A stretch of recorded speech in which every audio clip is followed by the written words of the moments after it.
नमस्कार, सुस्वागतम, सत श्री अकाल। स्वागत है आपका आज के एक बिल्कुल नए लेक्चर में। आज मैं आपसे चर्चा करूंगा सल्तनत कालीन शासक अलाउद्दीन खिलजी के बारे में। अलाउद्दीन खिलजी सल्तनत कालीन शासकों में सबसे महत्वपूर्ण स्थान रखता है। इसे दूसरा सिकंदर भी कहा जाता है, सिकंदर ए सानी के नाम से भी यह जाना जाता है। इसका वास्तविक नाम अली गुरसास्प था और शासन सत्ता अपने हाथों में लेने के पश्चात इसने कई प्रकार के परिवर्तन भी किए और सल्तनत को शक्तिशाली बनाने में बहुत महत्वपूर्ण भूमिका निभाई।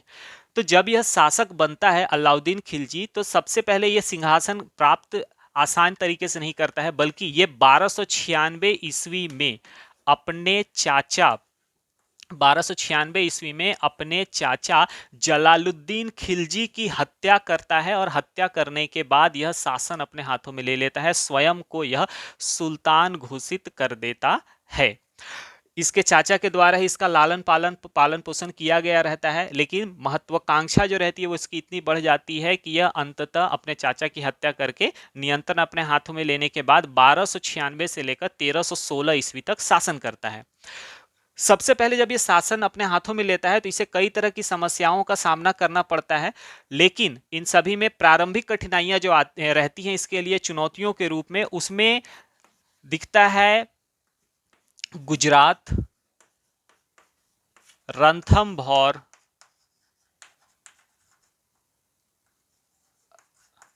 रणथंभौर, चित्तौड़,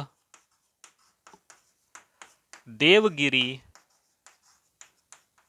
जैसे राज्यों को अपने नियंत्रण में लेना। ये इसके लिए प्रारंभिक चुनौतियां रहती हैं, क्योंकि ये राज्य जो रहते हैं इन्हें सल्तनत में मिलाना साम्राज्य विस्तार के दृष्टिकोण से अत्यधिक महत्वपूर्ण होता है। तो यह इन राज्यों को अपने नियंत्रण में लेने के लिए कई प्रकार के कदम उठाता है, इन पर आक्रमण करता है। इसके साथ ही साथ मंगोल समस्या का भी इसे सामना करना पड़ता है,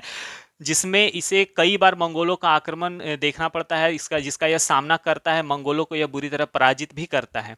साथ ही साथ पॉइंट अनदर आता है कि अलाउद्दीन खिलजी जो है, जब यह शासक बनता है अपने चाचा की हत्या करने के बाद, तो क्या किसी ने इसके खिलाफ विद्रोह नहीं किया? तो इसका जवाब है कि विद्रोह करने की लोगों ने कोशिश तो जरूर की, लेकिन जब इसने शासन अपने हाथों में लिया तो इसने विशाल मात्रा में सोने जो है, सोने को लोगों के बीच में वितरित किया था, या आप कह सकते हैं खुले हाथों से लोगों के बीच में स्वर्ण का वितरण किया था, जिसके कारण इसकी सारी जो गलतियां थी, इसके जो सारे कृत्य थे, उन सभी को लोगों ने नजरअंदाज कर दिया। उन्हें सिर्फ और सिर्फ स्वर्ण की चमक दिखाई दे रही थी, और यही कारण है कि शासक बनने के पश्चात इसके खिलाफ विद्रोह जो होने थे, या जिस तरह जिस तरह की प्रतिक्रियाएं सामान्य तौर पर होती हैं सत्ता परिवर्तन होने पर, वह इसके समय में तुरंत दिखाई नहीं दी। लेकिन आगे चलकर इसे भी कई तरह की समस्याओं का सामना करना पड़ा, जिसमें इसके समय काल में भी विद्रोह हुए। शुरुआती दौर में जब यह शासक बना उसी समय इसे विद्रोहों का सामना करना पड़ा। तो चार मुख्य विद्रोह जिनका इसे सामना करना पड़ा, जो इसके लिए चुनौतीपूर्ण भी थे, वो थे: पहला, नव मुसलमानों का विद्रोह। जो मंगोल थे, वे मंगोल जो मुसलमान बने थे, उनके द्वारा किया गया विद्रोह, यह इसके लिए पहली चुनौती थी विद्रोह के रूप में। दूसरी चुनौती जिसका इसने सामना किया वह थी अकत खां का विद्रोह। तीसरी जो चुनौती थी वह थी मलिक उमर तथा मंगू खां का विद्रोह। और चौथी चुनौती जिसका इसने सामना किया वह था हाजी मौला का विद्रोह। समस्या ये थी कि ये विद्रोह जो है, ये विद्रोह आखिर हुए कैसे, कब हुए, और इसकी शुरुआत कब कब हुई, उसमें अलाउद्दीन खिलजी ने कैसे उसका सामना किया, इसके बारे में आगे बात करते हैं। तो नौ मुसलमानों का जो विद्रोह हुआ यह होता है 1299 ईस्वी में। 1299 ईस्वी में गुजरात विजय के अभियान के दौरान जो लूट का माल रहता है, या लूट की जो आप कह सकते हैं राशि रहती है, उस लूट की राशि में से राज्य का हिस्सा लेने के लिए उलुग खां के द्वारा जब कदम उठाए जाते हैं, तो नौ मुसलमान जो थे उनके द्वारा इसे मीन्स इनकार कर दिया जाता है। वे विद्रोह पर उतारू हो जाते हैं और फिर उसके बाद शाही शिविर में हमला कर देते हैं। इस घटना में नुसरत खां का भाई और अलाउद्दीन का भांजा मारा जाता है, और साथ ही साथ जो नौ मुसलमान थे उनके द्वारा विद्रोह की ये जो घटनाएं थी ये बढ़ती जा रही थी। तो तुरंत उलुग खां नुसरत खां के साथ मिलकर जितने भी सैनिक थे, शाही सैनिक थे, उनको एकत्र करता है, और एकत्रित करके तुरंत में जवाबी कार्यवाही करता है, जिसके परिणाम स्वरूप अंततः होता ये है कि जो विद्रोही सैनिक है वो भाग खड़े होते हैं, और विद्रोही सैनिकों के भाग जाने के पश्चात जो सेना है वो वापस फिर जैसे ही अलाउद्दीन खिलजी के पास पहुंचती है, अलाउद्दीन खिलजी को जब इस बारे में जानकारी मिलती है तो वह विद्रोहियों के विरुद्ध बहुत ही सख्त कार्यवाही करता है। उनकी पत्नियों को, उनकी स्त्रियों को, उनके बच्चों को बहुत कठोर दंड दिए जाते हैं। उनकी स्त्रियों को अपमानित किया जाता है और माताओं के सामने ही उनके बच्चों का सर कलम कर दिया जाता है, और 9 मुसलमानों का भी कत्लेआम कर दिया जाता है। ऐसा भी कहा जाता है कि पहली बार ऐसा था कि इतने बड़े पैमाने पर किसी व्यक्ति या किसी व्यक्ति विशेष के द्वारा किए गए कृत्य के लिए या लोगों के द्वारा किए गए कृत्य के लिए उनके परिवार के सदस्यों को दंड दिया गया था। यह पहली बार ऐसा था। साथ ही साथ यहाँ पर हमें यह भी देखने के लिए मिलता है कि अलाउद्दीन खिलजी के द्वारा की गई इस कार्रवाई के पश्चात लंबे समय तक दिल्ली में डर और खौफ का माहौल रहता है, क्योंकि लोगों के मन में यह बात पूरी तरह बैठ जाती है कि अगर किसी ने अलाउद्दीन खिलजी के खिलाफ किसी भी तरह का कोई भी कृत्य किया तो सीधे उसे मौत की सजा ही मिलेगी। उसके बाद फिर आगे चलकर दूसरा विद्रोह होता है जो अकत खां का विद्रोह होता है। अकत खां का विद्रोह जो होता है इसमें यहां पर पॉइंट होता है कि तिलपत नामक एक स्थान होता है जहां पर अलाउद्दीन खिलजी जब वह रणथंभौर के अभियान के लिए जा रहा होता है तो ठहरता है, और वहां के एक ग्राम में वह बड़े शिकार करने की व्यवस्था करने का आदेश देता है। बड़े शिकार मतलब कि शिकार करने का उसका इच्छा रहता है, तो वह साफ तौर पर स्पष्ट आदेश दे देता है कि मैं बड़े शिकार में करूंगा, इस गांव में करूंगा। तो इन बातों को जब अकत खां को मालूम होता है, अकत खां को यह जानकारी मिलती है, तो वह विद्रोही मंगोलों की सहायता से, विद्रोही मंगोल या विद्रोही जो मंगोल मुसलमान थे या 9 मुसलमान थे, विद्रोही मंगोल थे, उनकी सहायता से अलाउद्दीन खिलजी पर हमला कर देता है। लेकिन इत्तफाक से अलाउद्दीन खिलजी का एक सेवक उसके सामने आ जाता है, और जो तीर होते हैं वो अलाउद्दीन खिलजी को लगते हैं, लेकिन एक मोटा रुई से बना हुआ वस्त्र पहने होने के कारण अलाउद्दीन खिलजी बुरी तरह घायल नहीं होता, और उसके जो नाजुक अंग होते हैं वो मीन्स उनको नुकसान नहीं पहुंचता है, वो मीन्स बच जाते हैं, और अलाउद्दीन खिलजी सही सलामत हो जाते हैं, बच जाता है, और उसका जो सेवक रहता है वह उसकी जान बचाने में सक्षम हो जाता है या बचा लेता है। लेकिन इसी समय होता फिर क्या है कि जो जिन्होंने हमला किया था वो पहुंच जाते हैं अलाउद्दीन खिलजी के हरम में और कहते हैं कि हमें अब प्रवेश करना है, हमें कोई नहीं रोक सकता। तो हरम के जो अधिकारी होते हैं वो कहते हैं कि यदि अलाउद्दीन खिलजी को मार डाला गया है, आप लोग ये कह रहे हो, तो हमें उनका कटा हुआ सर दिखाओ, तभी हम प्रवेश करने देंगे। तभी एक घटना घटती है जो अपने आप में बहुत इंटरेस्टिंग भी होती है कि अलाउद्दीन खिलजी का सर तो आता है, लेकिन वो कटा हुआ सर नहीं रहता, वो अपने पूरे शरीर के साथ होता है। और जैसे ही वो आते हैं तो उसके बाद अलाउद्दीन खिलजी के आने की खबर सुनकर जैसे ही जानकारी मिलती है कि वो जिंदा हैं और प्रवेश कर रहे हैं, तो डर से सभी भाग जाते हैं। फिर आगे चलकर मीन्स जो विद्रोही होते हैं उनको बहुत ही बुरी तरह से मीन्स पकड़ा जाता है, मौत की सजा सुनाई जाती है, मौत के घाट उतार दिया जाता है। तीसरा विद्रोह जो अलाउद्दीन खिलजी को फेस करना पड़ता है अपने विरुद्ध, वह था मलिक उमर तथा मंगू खां का विद्रोह। मलिक उमर और मंगू खां जो थे ये दोनों अलाउद्दीन खिलजी के बहन के बेटे थे, लेकिन अलाउद्दीन खिलजी के रणथंभौर अभियान के दौरान ये दोनों मिलकर उत्तर भारत में सैनिकों की भर्ती करना शुरू कर देते हैं। और जब अलाउद्दीन खिलजी को इस बारे में जानकारी मिलती है तो वह तुरंत अनुभवी अमीरों को भेजकर उनके इस योजना को विफल करा देता है, उनके इस विद्रोह को विफल करा देता है, और इन दोनों को अंधा करा देता है, अंधा बना, इन दोनों की आंखें फोड़ दी जाती हैं सजा के रूप में। और इस तरह से अलाउद्दीन खिलजी जो तीसरा विद्रोह था इसको भी दबाने में सफलता प्राप्त कर लेता है।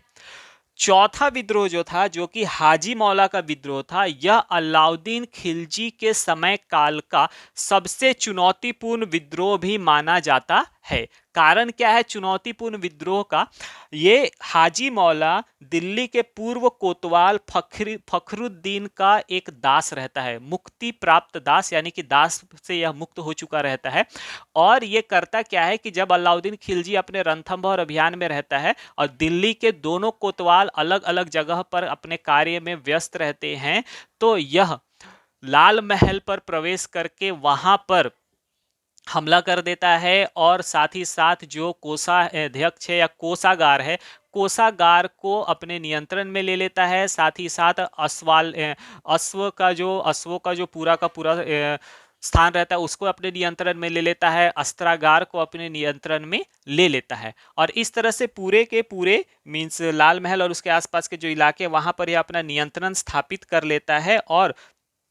अलाउद्दीन के खिलाफ विद्रोह कर देता है। लेकिन अलाउद्दीन खिलजी तेजी से इसके प्रति प्रतिक्रिया करते हैं और उसके बाद इस विद्रोह का भी दमन कर देते हैं और इसे मौत के घाट उतार देते हैं। हाजी मौला के विद्रोह के बाद अलाउद्दीन खिलजी को यह सोचने पर मजबूर होना पड़ता है कि आखिर विद्रोह होते ही क्यों हैं। उन्हें यह तो समझ में आ जाता है कि विद्रोह हुए, लेकिन उन्हें यह भी मालूम रहता है कि आखिर अगर विद्रोह हो रहे हैं तो हो क्यों रहे हैं, उसका मूल कारण क्या है। और वो इस बात पर जब पूरी तरह से बारीकी से समझते हैं तो उन्हें यह समझ में आता है कि किसी भी विद्रोह के पीछे कुछ कारण होते हैं और वही कारण जो होते हैं वह मुख्य भूमिका निभाते हैं किसी भी सुल्तान के विरुद्ध विद्रोह के लिए। तो वो कारण कौन कौन से थे, जब उनको वे ढूंढते हैं तो वहां पर उन्हें मालूम चलता है ये कारण है सुल्तान की अज्ञानता। अगर सुल्तान को अपनी प्रजा के बारे में जानकारी नहीं होती है, उनके विचारों को सुल्तान ध्यानपूर्वक नहीं समझते हैं, महत्व नहीं देते हैं, तो निश्चित रूप से प्रजा जो है प्रजा विरोधी हो जाती है या फिर उसके विरुद्ध विद्रोह कर देती है। दूसरी जानकारी उन्हें समझ में आती है मद्यपान। उन्हें यह समझ में आता है कि यदि लोग शराब पीते हैं तो शराब पीने के बाद वह अपने नियंत्रण से बाहर हो जाते हैं और ऐसा होने पर लोगों को नियंत्रित कर पाना मुश्किल होता है और षड्यंत्रों की शुरुआत इसी में होती है। तीसरा हो जाता है जिसमें वो उन्हें मालूम चलता है धन। यदि जरूरत से ज्यादा धन किसी के पास एकत्रित हो जाता है तो वैसी परिस्थिति में भी लोगों के मन में यह भावना आ जाती है कि वह सब कुछ नियंत्रण कर सकते हैं, नियंत्रित कर सकते हैं, और ऐसी परिस्थितियों में वो क्या करते हैं, विद्रोह की प्रवृत्ति को चुनते हैं। और चौथा उन्हें कारण समझ में आता है मलिक व अमीरों की परस्पर घनिष्ठता। उन्हें यह भी समझ में आता है कि यदि कई अमीर आपस में वैवाहिक संबंधों के द्वारा एक पूरा गुट बना लेते हैं तो उन गुटों की आपस में विचारधारा और प्रवृत्ति किसी एक उद्देश्य के निहितार्थ होती है, किसी एक उद्देश्य को ध्यान में रखकर ही कार्य करती है। और ऐसा होने पर वे साम्राज्य के विरुद्ध भी अगर काम करते हैं तो उन्हें कोई रोक नहीं सकता और यह बहुत ही खतरनाक तरीके से नुकसान पहुंचाते हैं। इन बातों को, इन बारीकियों को जब अलाउद्दीन खिलजी ने समझा तो उसके बाद उसने कई निर्णय लिए और उन निर्णयों के द्वारा उसने यह भी मीन्स निर्णय किया कि वह इन विद्रोहों को रोकने के लिए आवश्यक कदम उठाएगा। इसमें वो कई प्रकार के जो नियम लागू करता है उसमें पहला वो नियम लागू करता है जब्ती, दूसरा लगाता है गुप्तचर प्रणाली का संगठन, तीसरा करता है वह मद्य निषेध और चौथा वह करता है वैवाहिक संबंधों पर प्रतिबंध लगाना। जब्ती में वो क्या करता है कि जितनी भी भूमि थी उन सभी भूमियों को राज्य के अधीन कर देता है, जिससे कि जितने भी जो अमीर थे और दूसरे जो व्यक्ति थे जिनके पास विशाल मात्रा में धन संग्रह पड़ा हुआ था या जमीन थी, वो सभी राज्य की होने के कारण उनके पास अतिरिक्त धन इकट्ठा होने की संभावना लगभग ना के बराबर हो जाती है। इसके संदर्भ में इतिहासकारों ने यह भी कहा है कि लगभग हर घर में जो धन था, धन की क्या हो गई थी, कमी हो जाती है। और यह धन की कमी किन घरों में, जिनके पास बहुत ज्यादा धन था उनका सारा धन निकल जाता है, क्योंकि उनसे उनकी सारी की सारी जो जमीनें थी वो राज्य के द्वारा वापस ले ली जाती हैं। तो इसका परिणाम यह होता है कि जब्ती व्यवस्था जो रहती है वह राज्य के संगठन में और शक्ति के केंद्रीकरण में बहुत ही सकारात्मक भूमिका निभाती है। दूसरा हमें मिलता है गुप्तचर प्रणाली का संगठन। सुल्तान की अज्ञानता विद्रोह का कारण होती है, यह बात उसे समझ में आ चुकी थी, तो इसका वो उपाय क्या करते हैं कि वह बड़े पैमाने पर गुप्तचर व्यवस्था को संगठित करते हैं और इनका कार्य ही यही रहता है कि राज्य में घट रही छोटी से छोटी जानकारी भी अलाउद्दीन खिलजी को मिलनी चाहिए। यहां तक कहा जाता है कि अलाउद्दीन खिलजी की गुप्तचर प्रणाली इतनी मजबूत थी, इतनी सशक्त थी कि किसी भी प्रकार की कोई चुनौती या परिस्थिति आती थी और या फिर किसी भी प्रकार की कोई समस्या आती थी तो उसका जो अनुमान या उसके बारे में जानकारी अलाउद्दीन खिलजी को सूचना प्रदान किए जाने के पहले ही मिल जाती थी। और साथ ही साथ जो विद्रोही प्रवृत्ति के अमीर हुआ करते थे, वो अमीर अपने घरों तक में बातें जो है वो बहुत ही करते भी थे तो छुप कर किया करते थे या आवाज को धीमा करके कहा करते थे, क्योंकि उन्हें इस बात का पूर्ण विश्वास होता था कि अगर उन्होंने ऊंची आवाज में भी बात की तो ये जानकारियां, ये विद्रोह की प्रवृत्ति या किसी भी तरह का जो निर्णय जो साम्राज्य के लिए संभवतः खतरा हो सकता है, ऐसी बात अगर उन्हें लगी तो वो तुरंत अलाउद्दीन खिलजी के पास या सुल्तान के पास भेज दी जाएगी। और इन्हीं कारणों की वजह से जो सुल्तान की अज्ञानता की चुनौती थी उसको सुल्तान गुप्तचर प्रणाली के संगठन के द्वारा समाप्त कर देते हैं। और मद्यपान को रोकने के लिए वो मद्य निषेध का नियम लागू कर देते हैं। दिल्ली में परिस्थितियां ऐसी हो जाती हैं कि किसी भी जगह पर मद्य की उपलब्धता रोक दी जाती है और साथ ही साथ जो भी व्यक्ति अगर मद्यपान करना भी चाहता था, कोई व्यक्ति जैसे अमीर जो होते थे, तो उनके बारे में यह कहा गया है कि कई बार ऐसा होता था कि दिल्ली से कई कोस दूर वो जाते थे रात्रि के समय में मद्यपान करने के लिए, क्योंकि उन्हें यह साफ तौर पर मालूम होता था कि शहर में तो इसकी उपलब्धता है नहीं और अगर उपलब्धता उन्होंने कराने की कोशिश की तो उनके साथ अत्यधिक कड़ा व्यवहार किया जाएगा, दंड स्वरूप उन्हें हो सकता है मृत्यु दंड भी दे दिया जाए। और इस तरह से ये जो चुनौतियां थी इसका समाधान निकाला, मद्यपान से संबंधित चुनौतियों का समाधान निकाला मद्यपान निषेध के द्वारा सुल्तान ने। और अनदर जो पॉइंट था, मलिक व अमीरों की परस्पर घनिष्ठता, इस समस्या को सुलझाने के लिए अलाउद्दीन खिलजी ने वैवाहिक संबंधों पर प्रतिबंध लगा दिया। कहने का अर्थ है कि इसने नियम बना दिया कि कोई भी अमीर किसी दूसरे अमीर के साथ वैवाहिक संबंध स्थापित नहीं कर सकता। अगर वो ऐसा करना चाहते भी हैं तो उन्हें सबसे पहले सुल्तान से अनुमति लेनी होगी, उसके बाद ही वो वैवाहिक संबंध स्थापित कर सकते हैं। और ऐसा किए जाने के कारण सबसे बड़ा लाभ यह हुआ कि विद्रोह होने की जो भी संभावनाएं,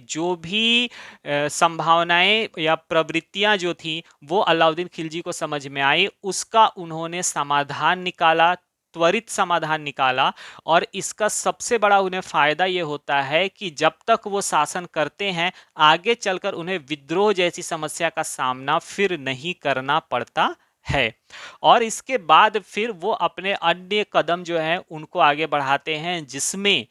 गुजरात विजय, रणथंभौर, चित्तौड़, देवगिरी अभियान, इन सभी पर वो सफलता प्राप्त करते हैं। और साथ ही साथ अपनी बाजार नियंत्रण प्रणाली के द्वारा कीमतों को इतने व्यवस्थित तरीके से संचालित करते हैं कि लंबे समय तक, जब तक वो जीवित रहते हैं, उनका जो साम्राज्य है, खिलजी साम्राज्य है, वह व्यवस्थित रूप से चलता है, जिसमें किसी भी तरह की कोई समस्या या चुनौती नहीं आती है।